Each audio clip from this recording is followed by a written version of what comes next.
कि आप उन लोगों पे टैक्स लगाएं जो आपकी अपनी सफों में मौजूद हैं। रियल एस्टेट पे टैक्स लगाना ये बहुत सख्त फैसला है हुकूमत के लिए।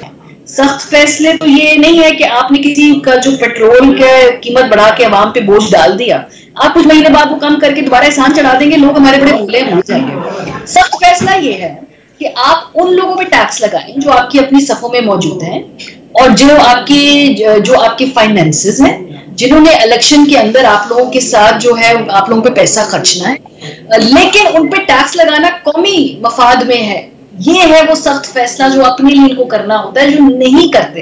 ये जो हमें सख्त फैसले कह के चीजें बेचते हैं ना, ये रिलेटिवली आसान फैसले होते हैं। क्यों उस वक्त रियल एस्टेट पे टैक्स लगाना ये बहुत सख्त फैसला है हुकूमत के लिए, नहीं कर रहे। जरी टैक्स लगाना ऑलमोस्ट नामुमकिन फैसला है, कर रहे हैं हमारे लिए। तो हमें ये सख्त फैसलों का मंजन बेचना बंद कर दें। आप नहीं कर रहे सख्त फैसले, जो असेंशियल फैसले हैं, वो तमाम सेक्टर जिस पे पहले टैक्स नहीं लगाया उसको टैक्स ब्रैकेट में लाना है, ये सबको मालूम है। ये नहीं करेंगे ये सख्त फैसले, जो ये बाकी इधर उधर से पकड़ के घुमा फिरा के हमें 100 बातें सुना देंगे। और अगर अभी मामूली टैक्सेस लगा के किफायत शुमारी मुहिम शुरू करने के बाद कुछ पैसा इकट्ठा कर लिया, उसके बावजूद हमारे स्ट्रक्चरल प्रॉब्लम सॉल्व नहीं होंगे जब तक हम इन अनटैक्स सेक्टर्स को टैक्स नहीं करेंगे। It's as simple as that. आपको ये चीज, ये प्रोसेस को आप तकलीफ में हद तक खेल जरूर सकते हैं, पर ये अनअवॉइडेबल नहीं है।